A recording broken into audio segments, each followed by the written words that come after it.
दोस्तों नमस्कार। आज की कहानी है सत्य की खोज। एक समय की बात है, किसी जंगल में एक साधु महात्मा का आश्रम था। जंगल के बीचों बीच आश्रम बहुत ही रमणीय एवं मन को शांति प्रदान करने वाला था। साधु महात्मा उस आश्रम में अपने शिष्यों को विविध विशिष्ट विषय आदि पर शिक्षा प्रदान किया करते थे। सभी विद्यार्थी उन साधु महात्मा की बहुत इज्जत करते थे एवं उन महात्मा की चर्चा दूर दूर के राज्यों में होती थी। एक दिन दो युवक उन महात्मा के पास आए और उनका शिष्य बनने की इच्छा व्यक्त की। युवक अच्छे कुल और परिवार से थे और वह दोनों भी उन महात्मा की चर्चा सुनकर उनसे शिक्षा प्राप्त करने हेतु आश्रम पहुंचे थे। महात्मा ने सोचा कि इन्हें शिष्य के रूप में स्वीकार करने से पहले इनकी छोटी सी कसौटी की जाए और उन्होंने उन दोनों के आश्रम के कमरे में रखे दो मिट्टी के कबूतर लाने को कहा। दोनों कबूतर बहुत ही सुंदर थे तथा उन पर विशिष्ट प्रकार की कलाकृति की गई थी जिसे वे बेहद चमक रहे थे। महात्मा ने एक एक कबूतर दोनों युवकों के हाथ में दे दिए और उनसे कहा कि आपको आपके हाथ में दिए हुए कबूतर की गर्दन तोड़नी है। युवकों को लगा यह तो बहुत ही सरल काम है और इससे क्या शिक्षा हासिल होगी और इससे गुरुजी का क्या कसौटी करेंगे। किंतु गुरुजी ने उनके सामने एक शर्त रखी। महात्मा ने कहा कि आपको इन कबूतरों की गर्दन तभी तोड़नी है जब आपको कोई देख न रहा हो। स्मरण रहे, यदि आपको इनकी गर्दन तोड़ते हुए किसी ने देख लिया तो आप परीक्षा में निष्फल हो जाओगे। जैसे ही आप गर्दन तोड़ लो, मेरे पास चले आना। दोनों युवकों को लगा यह तो बहुत ही सीधा साधा और सरल काम है और दोनों आश्रम से बाहर की ओर चल पड़े। एक युवक आश्रम से थोड़ी दूर गया और उसने देखा कि यहाँ कोई देख नहीं रहा है, दूर दूर तक कोई दिखाई नहीं दे रहा है, तो मैं गर्दन तोड़ देता हूँ और गुरुजी से जाकर यह बता दूंगा कि मैंने गर्दन तोड़ दी। दूसरा युवक हाथ में उस कबूतर की कलाकृति को लिए दूर जंगल में चल गया। जब वह एक घने जंगल में पहुंच गया तो एक पेड़ के नीचे वह बैठ गया और कबूतर की गर्दन तोड़ने का फैसला किया।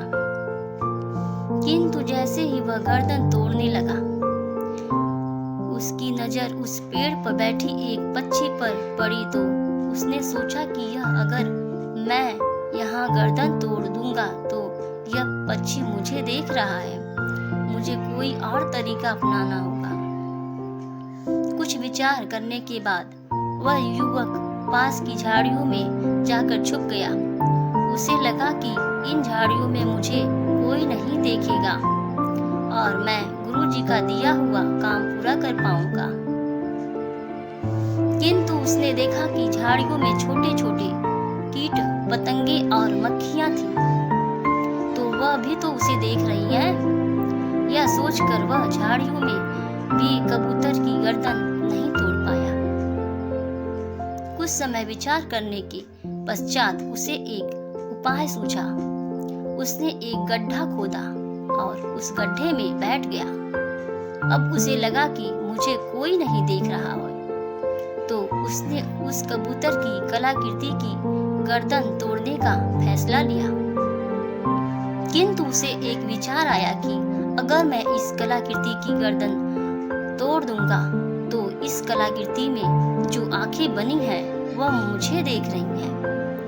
और यही सोचकर उसने उस कलाकृति पर एक काला कपड़ा डाल दिया और जैसे ही वह उसकी गर्दन तोड़ने को हुआ, उसे ख्याल आया कि मेरी आंखें तो मुझे देख रही हैं। इस कबूतर की गर्दन तोड़ते हुए तो उसने अपनी आंखें बंद कर ली।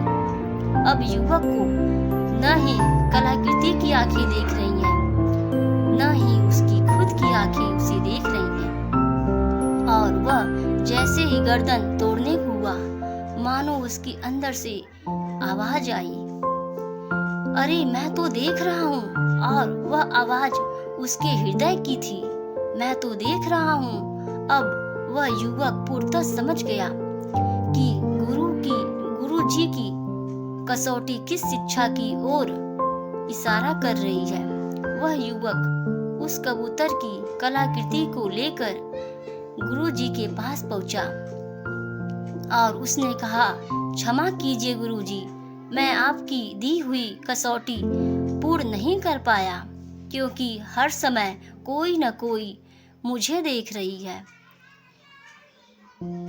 अंत में मुझे आभास हुआ कि अगर बाहरी दुनिया मुझे नहीं देख रही तो मेरे भीतर बैठी हुई अंतरात्मा मुझे हमेशा देख रही है। इसी कारणवश गुरुजी, मैं आपकी कसौटी पूरा नहीं कर पाया। इस बात के लिए मैं आपसे क्षमा प्रार्थी हूँ। गुरुजी ने कहा, हे नवयुवक, तुम इस कसौटी में असफल नहीं किंतु पूर्णतः सफल हुए हो।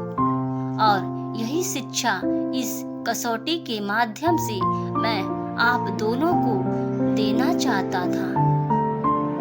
हर एक मनुष्य को यह स्मरण रखना चाहिए कि हमारी हर एक क्रिया और कर्म पर परमात्मा की नजर है। कोई भी कार्य उस अपार शक्ति से छुपा नहीं है। इसलिए कोई भी कार्य अगर इस बात को ध्यान में रखकर किया जाएगा तो अनुचित कार्य करने से पहले हमारे कदम स्वयं रुक जाएंगे।